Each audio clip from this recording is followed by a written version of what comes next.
با درود به یکایکتون بینندگان عزیز، با امیدی تنصیحاتی شما در هفته نو سرخط رویدادها را تقدیمتون میکنم. امروز 25 اکتبر از پایان یافتن مشق‌های گسترده نظامیان کشورهای سازمان پیمان امنیت دسته‌جمعی در تاجیکستان میگوییم. مقامات تاجیک در پی زیاد شدن سر و صدا صادرات نیروی برق به قرقیزستان را قطع کردند. هلاکت 8 کودک نابالغ یک خانواده در کابل بر اثر گرسنگی و اعلان برای مهاجران تاجیک. از 1 نوامبر مرکز مهاجرتی واقع در پوتیلک و برای دادن پتنت حجت قبول نمی‌کند. مشق‌های گسترده نیروهای سازمان پیمان امنیت دسته‌جمعی یا خود سپاد که روز شنبه در تاجیکستان به پایان رسید، چاره‌های جوابی به متشنج شدن اوضاع در افغانستان میباشد. در این باره فرمانده اوکروگ مرکزی حربی گنرال پالکوونیک الکساندر لاپین اظهار داشت.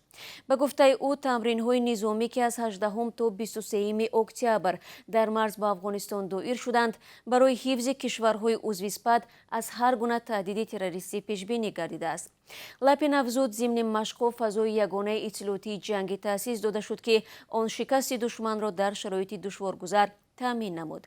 سپاد سازمان نظامی منطقوی زیر نظر روسیه بوده بعد در ماه آگوست از جانب طالبان اشغال شدن اکثر قلمروهای افغانستان در خاک کشورهای عضو این پیمان نظامی از جمله تاجیکستان و قرقیزستان چندین دور مشق‌های نظامی برپا شده است. تاجیکستان صادرات برق به قرقیزستان را بعد پیدا شدن سر و صدای زیاد قطع کرده است. در این باره وزیر انرژی قرقیزستان در صحبت با خبرنگاران بیان داشت.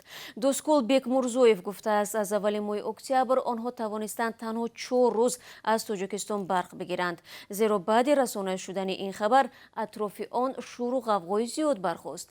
بنابراین تاجیکستان انتقال برق را به قرقیزستان باز داشت.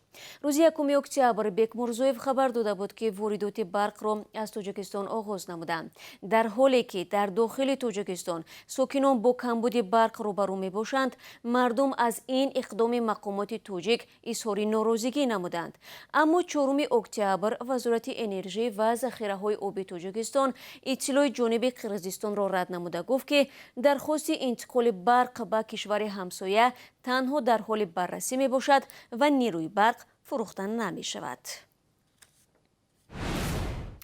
از 1 نوامبر پیشنهاد حجت‌ها برای گرفتن پتنت کاری در حدود مسکو و ولایت مسکو تنها در مرکز مهاجرتی ساخاروو صورت می‌گیرد.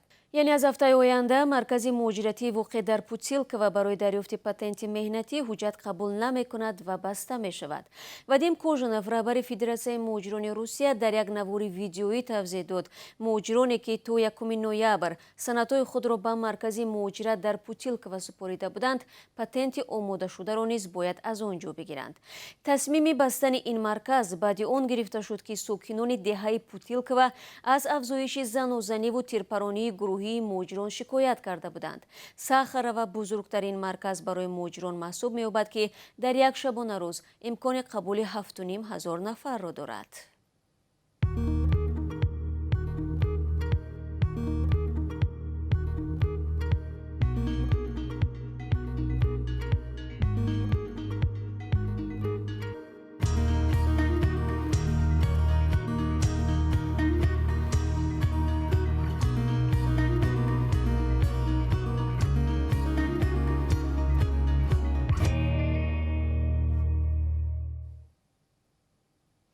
شما سرخطی رویدادها را تماشا دارید. سفارت تاجیکستان در روسیه میگوید بر اثر ساختار هفته گذشته در انشاءات ساختمانی واقع در نزد متروی راسکازوفکای شهر مسکو 60 مهاجر تاجیک مال و اشیا و بیش از 17 نفر دیگر حجت‌هایشان را از دست دادند. رهبر انشاءات ساختمانی وعده داده است که آسیب دیدگان را با خوابگاه، لباسواری و دیگر لوازمات ضروری تامین خواهد کرد. سفارت تاجیکستان برقرار نمودن حجت‌های نابود شده مهاجران را بر عهده گرفته است. سبب ساختار در روز 20 اکتبر رعایت نکردن قاعده‌های بی‌خطری دانسته می‌شود.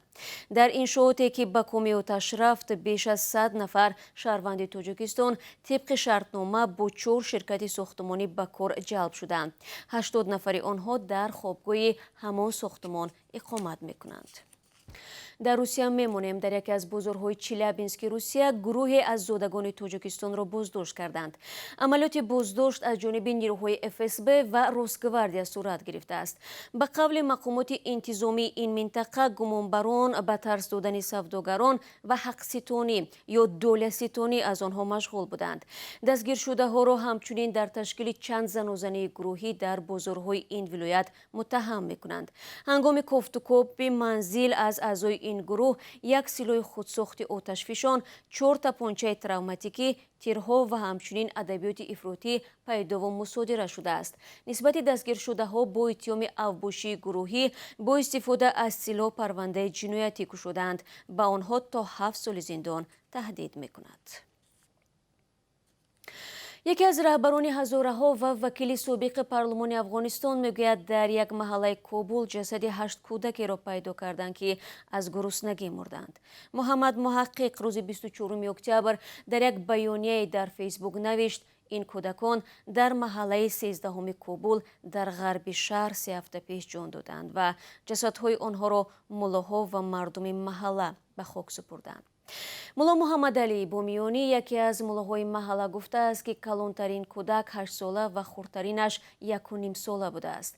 به قول ملا محمد والدان این کودکان وفات کردند و آنها یگان خویش دیگر نداشتند. حکومت طالبان هنوز این خبر را توضیح نداده است. از این پیش سازمان ملل متحد گفته است که اگر به افغانستان به زودی کمک نشود ممکن است در کشور قحطی سراسری رخ بدهد. از این به بعد شهروندان روسیه که خواهان اقامت در امریکا می باشند باید برای گرفتن روادید و یا ویزای این کشور 1200 کیلومتر دورتر سفر کنند. حکومت امریکا گفت روادید به شهروندان روسیه را در ورشاوا پایتخت لهستان میدهند چون در خود روسیه دیگر امکان ندارند. سخنگوی وزارت امور خارجه روسیه این قرار امریکا را سخت تنقید کرده گفت که دیپلمات‌های روسیه کاری عادی خدمات کنسولی را به دوزخ تبدیل دادند. وزارت امور خارجه امریکا گفت قراری حکومت روسیه اجازه نمیدهد مردم محلی یا کشورهای سوم در سفارت امریکا به کار گرفته شوند. نمیگذارد که آنها به مردم خدمات کنسولی پیشنهاد نمایند. رابطه های روسیه و امریکا سالهای اخیر رو به سردی آورده است. در دوره روزهای غیرکاری که از 28 تا 7 نوامبر در پایتخت روسیه اعلان شده است، مسجدهای مسکو بسته نمی‌شوند. خبرگزاری تاس با تکیه به صحبت ویتالی سوچکوف سردار ریاست سیاست ملی و مناسبت‌های بین منطقوی می‌نویسد که در دوره محدودیت‌های کرونا ویروس بستن مسجدها و عبادتگاه‌ها در نظر گرفته نشده است.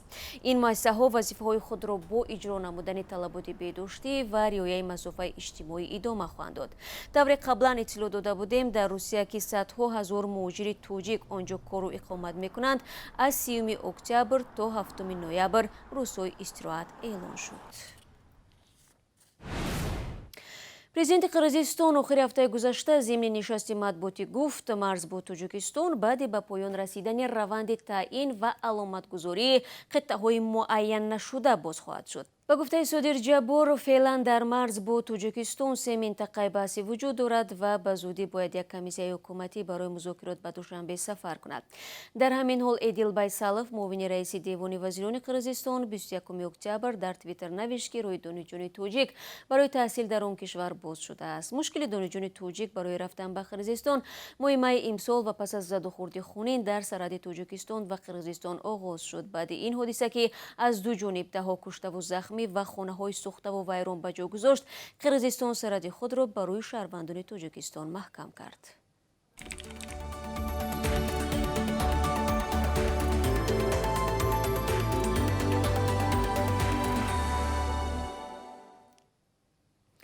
وزارت مدافع بلاروس به تاجیکستان بیش از 40 تن کمک بشردوستانه فرستاده است. به قول این نهاد یاری مذکور از گنراتورهای برقی، خیمه‌ها، مواد غذایی و داروواری به مبلغ عمومی بیش از 410,000 دلار عبارت می‌باشد.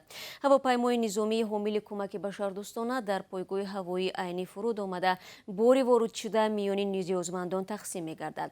به تاکید وزارت مدافع بلاروس یاری به تاجیکستان با سپارش شورای وزیران با مساعدت سازمان‌های گوناگون در این کشور و با جلب ذخیره‌های مادی دولتی جمع‌آوری شده است.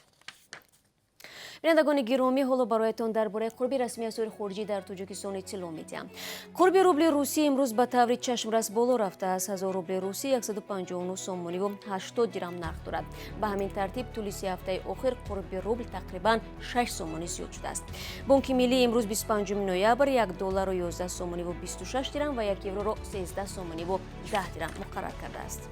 дӯстони азиз, бо арзи сипос ба якояки шумо нашри навбатии сархати рӯйдодҳоро ба поён мебарам. Агар шумо шоҳиди ҳодисае шудед ва ё наворӣ доред, лутфан моро дар ҷараён гузоред. ман бо шумо хайрхоҳ мекунам ва 30 соат пас дар барномаи хабарӣ мунтазиратон хоҳам буд. рӯзи хуб дошта бошед.